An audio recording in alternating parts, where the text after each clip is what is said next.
За хамтдаа Excel-ээр иргэнийг бүртгэж үздэцгээе. Татагдсан Excel-ээ нээх үед хамгийн ихэнд General Guide буюу ерөнхий санамж байгаа. Дараа нь Annex буюу энэ Excel-ийг бөглөх үед хэрэгтэй мэдээллүүд орсон байгаа. За дараа нь салбар буюу тухайн зээл олгосон байгууллагын салбарын дугаар энэ дээрээ бүглэнэ. За иргэн гэдэг дээрээ иргэнээ бүглэнэ. За хамгийн сүүлд алдаа гэсэн хэсэг байгаа. Мэдээгээ яг нийлүүлэх үед алдааны мэдээлэл гарах үед эндээс хайж ямар алдаа гарсныгаа олох боломжтой гэсэн үг. За хамтдаа нэг иргэн бүртгээд мэдээ нийлүүлж үздэцгээе.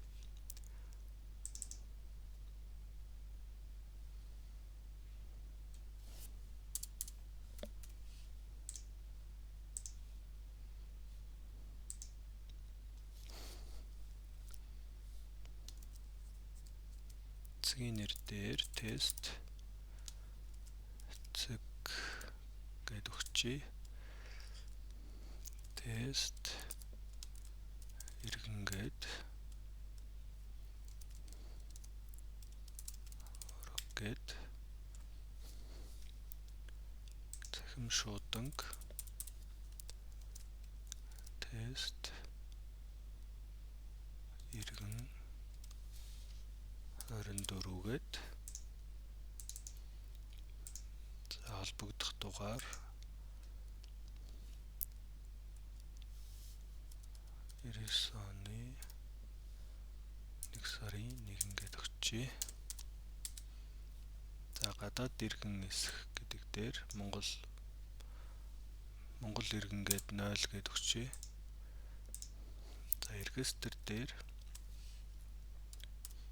5502 гэр бүлийн гишүүдийн тоо 5 ажил эрхлэлгүй гишүүдийн тоо 2 за татвар төлөгчийн дугаар ажил эрхэлдэг эсэх гэдэг дээр 1 ажилтан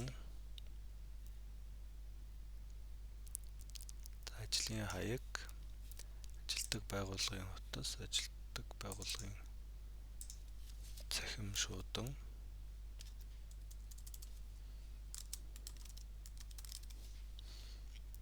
хаяг дэлгэрэнгүй одтой хэсгийг заавал бүглэх ёстой байгаа.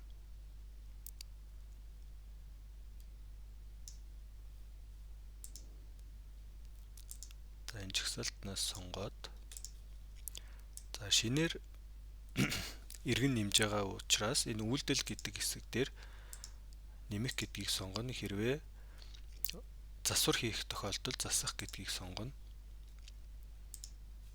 За ингээд хадгалаад файл оруулах хэсгээ дараад файл оруулах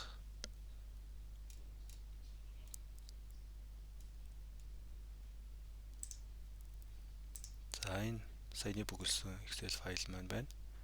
Open гэд за үргэлжлүүлэх товчийг дарах үед саяны оруулсан мэдээллүүд энэ дээр харагдаж байна. За хадгалах товчийг дараад за ингээд амжилттай хадгалагдлаа.